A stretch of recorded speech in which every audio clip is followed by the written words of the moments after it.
Hello guys, welcome back to our channel, The Side Dish Studio.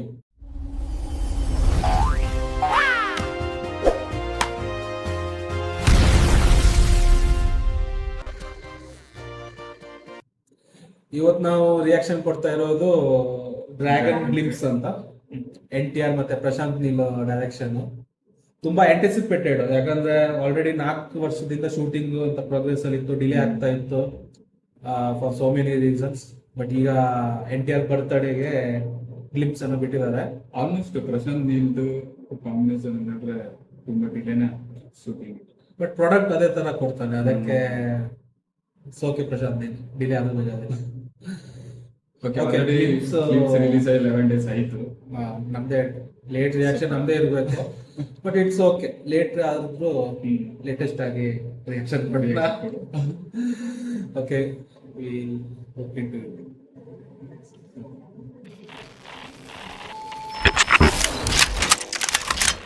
It's true.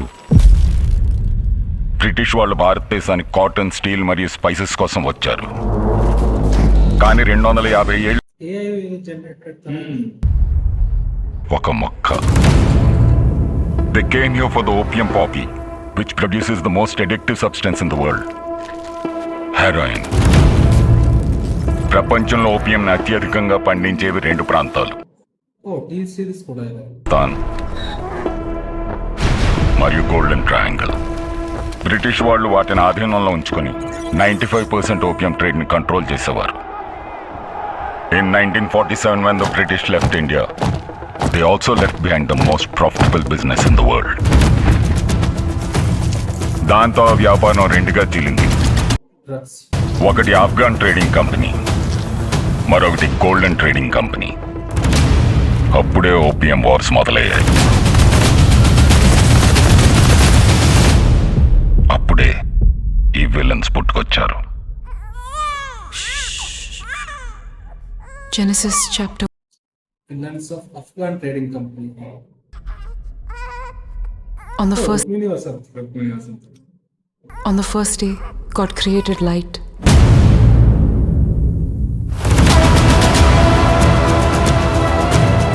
On the second day, He created the sky and the water.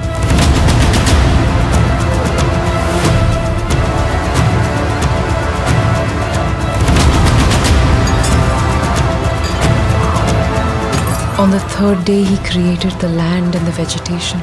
And on the fourth day, He made the sun and the moon and the stars.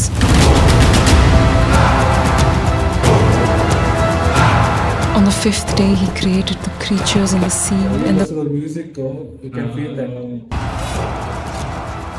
On the sixth day, He made the animals and the humans.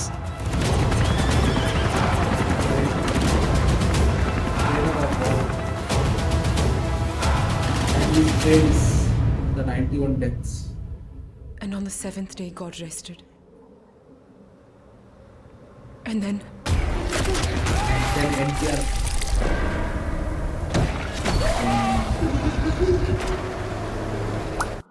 And then the devil was born.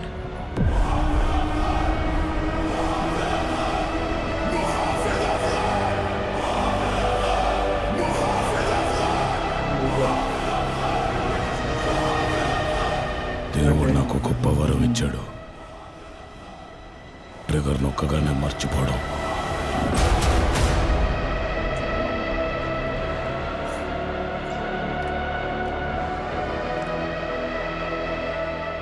నిద్రపోయినప్పుడు నా కల్లోకి నేను చంపిన వాళ్ళ ముఖాలు రావు, మిగిలిన శత్రువుల ముఖాలే కనపడతాయి.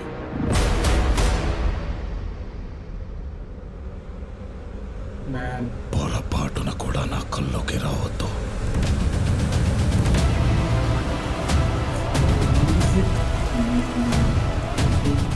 నా డౌట్ ఏంటంటే జలీల్ సాబ్, ఈ మొక్క హెరాయిన్ కంటే ఎక్కువ విలన్స్ తయారు చేస్తుందా అని.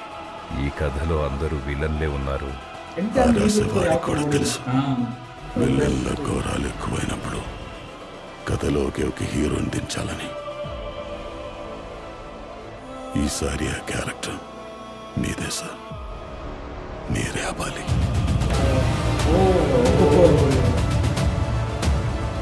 ಹೀರೋ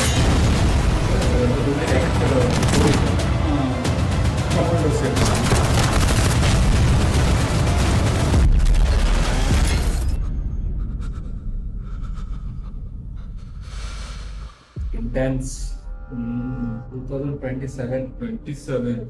ಆಲ್ಮೋಸ್ಟ್ 1 year ಇದೆ.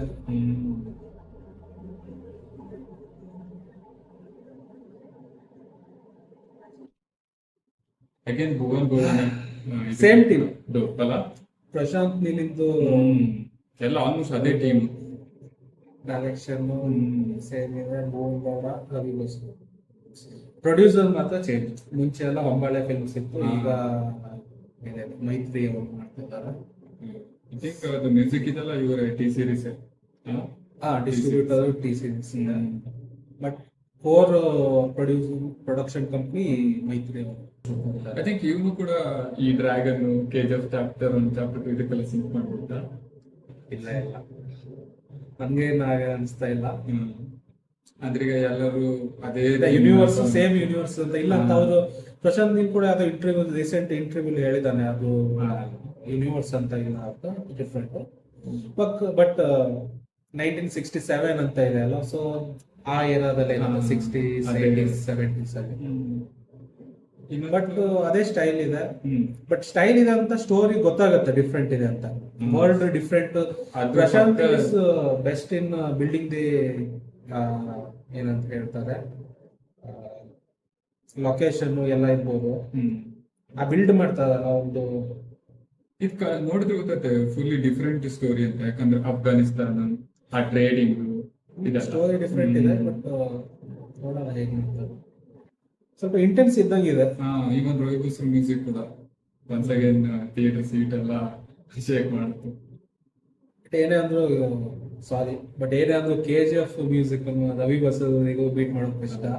ಅದೊಂದು ಐಕಾನಿಕ್ ಆಗಿ ಬೆಂಚ್ ಮಾರ್ಕ್. ಅನ್ಕೊಂಡಿದ್ದು ಡ್ರೀಮ್ಸ್, ಆಮೇಲೆ ಎಫರ್ಟ್ಸ್ ಎಲ್ಲದನ್ನು ತೆಗೆದು ಅದ್ರ ಮೇಲೆ ಹಾಕ್ಬಿಟ್ಟಿದ್ದ ಸೀರೆ. ನೋಡೋಣ, ಬಟ್ ಇನ್ನು 1 year ಇದೆ. ಬೇಸಿಕಲಿ ಯಾವ ತರ ಟ್ರೈ ಮಾಡ್ಲಿಕ್ಕೆ, ಯಾವ ತರ ಒಂದು ಎಕ್ಸ್ಪೆರಿಮೆಂಟ್ ಮಾಡ್ಲಿಕ್ಕೆ ಎಲ್ಲದನ್ನು ಟ್ರೈ ಮಾಡ್ಬಿಟ್ಟಿದ್ದ ಅದ್ರ ಮೇಲೆ ಅವನ್ ಲೆವೆಲ್.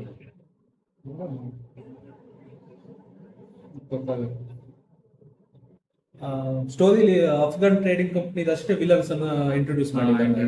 ಇನ್ನು ಅವ್ರನ್ನ ಇಂಡಿಯಾದಲ್ಲಿ ಕೆಲವರನ್ನ ಬಿಟ್ಟಿರ್ತಾರೆ. ಇಂಡಿಯಾದಲ್ಲಿ ಅಷ್ಟೇ ಅಲ್ಲ, ಇನ್ನೊಂದು golden trading company, golden trading company.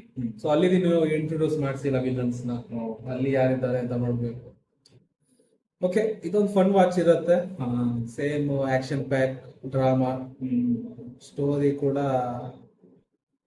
Glimpse ನೋಡಿದ್ರೆ ಗೊತ್ತಾಗುತ್ತೆ ಸ್ಟೋರಿ ಎಡಿಟಿಂಗ್ ಎಲ್ಲ ಹೇಗಿದೆ ಅಂತ. Same Prashanth Neel style. So excited. Emotional touching ಇರುತ್ತೆ ಒಂದು ಸೈಡ್. ರುಕ್ಮಿಣಿ ವಸಂತ್ ಅವ್ರ ಕ್ಯಾರೆಕ್ಟರ್ ರೀಸೆಂಟ್ ಟೈಮ್ ಅಲ್ಲಿ ಇದ್ದಂಗಿದೆ. ಅವಳು ಕ್ಲೋತಿಂಗ್ ಎಲ್ಲ ನೋಡಿದ್ರೆ ಮೇ ಬಿ 90s ಇರ್ಬೋದು. ಬಟ್ ಏನಿರುತ್ತೆ ಸ್ಟೋರಿ, ಅವಳು ಸ್ಟೋರಿ ಇನ್ನೊಬ್ರಿಗೆ ಹೇಳ್ತಾರನೂ ಇರ್ಬೋದು ಅಲ್ಲ. ಇಲ್ಲ, ಅದೊಂದು ಸೇಮ್ ಪ್ಯಾಟರ್ನ್ ಅಲ್ವಾ ಪ್ರಶಾಂತ್ ನೀಲಿಂದು. ಒಬ್ರು ಸ್ಟೋರಿ ಹೇಳ್ತಾ ಇರೋದು, ಏನೋ ಒಂದು ಇನ್ಸಿಡೆಂಟ್ ನಡೆದಿರುತ್ತೆ, ಅವಾಗ ಇದನ್ನ ಎಕ್ಸ್ಪ್ಲೇನ್. ಓಕೆ ಗೈಸ್, ಇದು ನಮ್ಮ ಡ್ರ್ಯಾಗನ್ ಗ್ಲಿಂಪ್ಸಿಗೆ ರಿಯಾಕ್ಷನ್ ಆಗಿತ್ತು. ಇನ್ನು ನೀವು ಟ್ರೈಲರ್ಸಿಗೆ ರಿಯಾಕ್ಷನ್ ಕೊಡ್ತೇವೆ. ನಿಮ್ಗೆ ಯಾವ್ದಾದ್ರು ಇಷ್ಟ ಆಗಿರೋ ವಿಡಿಯೋಸಿಗೆ ರಿಯಾಕ್ಷನ್ ಕೊಡಬೇಕು ಅಂದ್ರೆ ಅದನ್ನ ಕಾಮೆಂಟ್ ಅಲ್ಲಿ ಪಿನ್ ಮಾಡಿ. And as usual, like, subscribes to our channel. Bye. Thank you for watching.